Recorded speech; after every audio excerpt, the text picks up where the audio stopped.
I want you to imagine, just for a second, that you have like a crystal ball sitting right there on your kitchen table. Okay, a crystal ball. I'm with you. Right. So you look into this crystal ball, and it shows you a major, completely life-altering disease that is approaching your body. Oh, wow. That's intense. Yeah, it is. And you can see it clear as day, sometimes 5 or, maybe even 10 years before it actually hits you. But you feel totally fine right now. Exactly. You feel perfectly healthy, but the crystal ball is screaming that the storm is coming.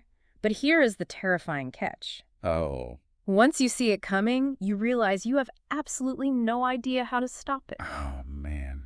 You just have to sit there, live your life, and, well, watch it arrive. It really sounds like the premise of a psychological thriller or something. Right. It's like the medical equivalent of the Cassandra complex. Yeah. You have this absolute clarity of the prophecy, but you completely lack the power to actually change the final outcome. It totally does.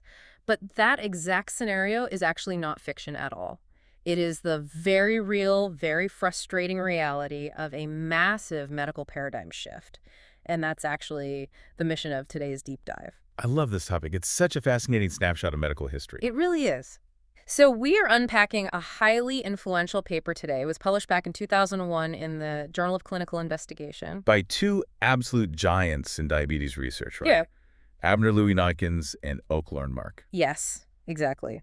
And the paper is titled Autoimmune Type 1 Diabetes, Resolved and Unresolved Issues. And what makes this specific paper so compelling and why it's still so relevant for you to look back on today is that it didn't just list a bunch of dry clinical observations. Right. It was way more aggressive than that. Oh, absolutely. It drew a really distinct line in the sand for the whole scientific community. Yeah. It cataloged what we absolutely definitively knew about type 1 diabetes at the turn of the millennium. And it just shined a huge spotlight on everything we still didn't know. Exactly. Everything that remained entirely out of reach. It's just this perfect portrait of a scientific field caught right in the middle of a massive transition. But we aren't just going to stay stuck in the year 2001 today. The goal here is to bridge the gap between that high-level microscopic immunology and the actual practical reality of how people survive this condition today. Which is so important because the day-to-day management has changed drastically. Totally. We're going to look at the physical lifestyle tools like Lexcam continuous glucose monitor patches that literally represent the front lines of living with this disease right now. It's a huge shift from theory to practice. Oh, sure. Okay, let's unpack this. The paper divides the world into the resolved and the unresolved. So if I'm a researcher reading this in 2001, what is the bedrock? What do we know for absolute certain? Well, the foundational anchor is the strict classification of type 1 diabetes, or T1D, as an autoimmune disease. Because before that, it wasn't always seen that way, right? Right. For decades prior, diabetes was often just viewed as a singular metabolic issue. But by 2001, it was completely resolved that in type 1, the body's own immune system makes this catastrophic error. And the immune system is, exclusively designed to protect you from foreign invaders. Exactly, like viruses and bacteria. But in T1D, it turns inward.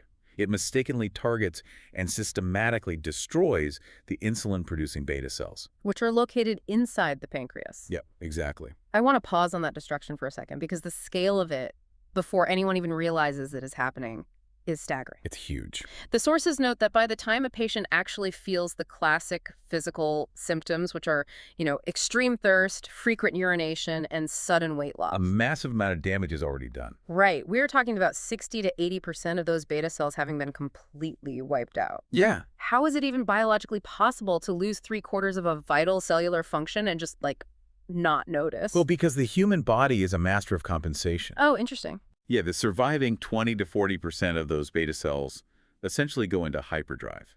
They just work overtime to produce enough insulin to keep your blood sugar in a normal range. So they're just covering for the ones that died. Exactly. It's this stealthy, silent war happening inside the tissue. The patient feels fine because the remaining cells are covering the deficit. Until they can't anymore. Right. Eventually, the immune system destroys too many. The remaining cells just exhaust themselves, and the blood sugar spikes.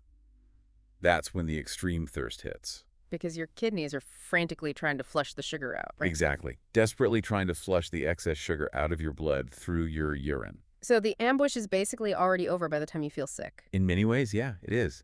And researchers knew that genetics played a really huge role in setting the stage for this ambush. The HLA genes. Yes. They had pinned down the involvement of specific genes, known as HLA genes. To understand the mechanics of this, you really have to look at what HLA genes actually do. They're the molecular mechanism that helps your immune system distinguish between self and non-self. They provide the identifiers. Okay, so I always try to picture the immune system as like a nightclub bouncer. Oh, I like that. Right. The bouncer's entire job is to keep the violent elements out and protect the people partying inside. So the HLA genes would be the ID scanners the bouncer uses at the door. That's a great analogy. But in type 1 diabetes, it sounds like the ID scanner is severely glitched. The bouncer gets confused, walks into the club, looks at the VIPs, which are the beta cells, literally keeping the whole party alive by handing out insulin. Right.